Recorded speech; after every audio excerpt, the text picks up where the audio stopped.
చిత్రలేని హత్యగా ముందుగా మనం నమోదు జరిగింది. బట్ చాలా తొందరగా సాంకేతిక ఆధారాన్ని విశ్లేషించి ఆ హంతకుని పట్టుకోవడం జరిగింది. దీని ప్రకారం జరిగింది ఏంటంటే, మనకున్న సాంకేతిక ఆధారాలను బట్టి కూడా మనకి తెలిసింది ఏంటంటే, ఇతను ఎవరైతే హత్య గురైందో ఆ మహిళతో మాట్లాడి వీళ్ళిద్దరూ పరస్పర అంగీకారంతో ఒక నిర్మానుష్య ప్రదేశంలో ఉండి వీళ్ళిద్దరు ఏకాంతంగా గడిపినారు. ఆ సమయంలో ఇతను ఆవిడ చాలా బలహీనంగా ఉంది, 50 సంవత్సరాలు. పోస్ట్మార్టం రిపోర్ట్లో కూడా చాలా బలహీనంగా ఉన్న డాక్టర్ చెప్పినారు. ఆవిడ మీద బలప్రయోగం చేసి ఆవిడని కొట్టడం, తర్వాత ఆవిడ తలలో కూడా లోపల కన్ఫ్యూజన్ ఉందని డాక్టర్ చెప్పడం జరిగింది. ఆవిడని కొట్టడంతో ఆవిడ ఆ సమయంలోనే దాదాపు గంట సేపు గడిపాడు ఇతను ఆవిడతోటి. ఆ టైంలో ఆవిడ చనిపోయింది.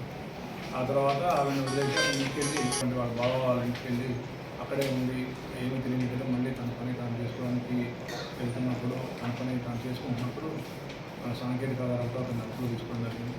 అతను తర్వాత తన నేరాన్ని కూడా అంగీకరించాడు. ఈరోజు అతన్ని రిమాండ్కి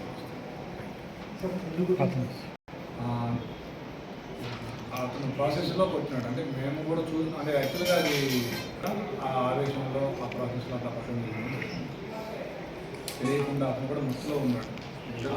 ఇద్దరు కూడా ఆవిడ కూడా మనకి వచ్చిన సాంకేతిక ఆధారాల ప్రకారం ఇద్దరు కూడా పరస్పర అంగీకారంతోనే ఉన్నట్టుగా తెలిసింది.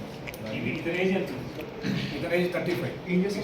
ఇతను లేబర్గా పనిచేస్తాడు. నేటివ్ ఆఫ్ జనగాం జిల్లా బచ్చినపేట ఇచ్చిందని చెప్పి దాదాపుగా ఒక 7-8 సంవత్సరాలుగా హైదరాబాద్లో ఉంటున్నాడు. గతంలో కూడా ఇక్కడ మీద చిన్న చిన్న దొంగతనాలు కేసులు ఉన్నాయి. బాలానగర్లో ఒకటి, బచ్చినపేట పోలీస్ స్టేషన్లో కూడా దొంగతనం కేసులు ఉన్నాయి. ఇది ఆధారపడ్డారు. Thank you.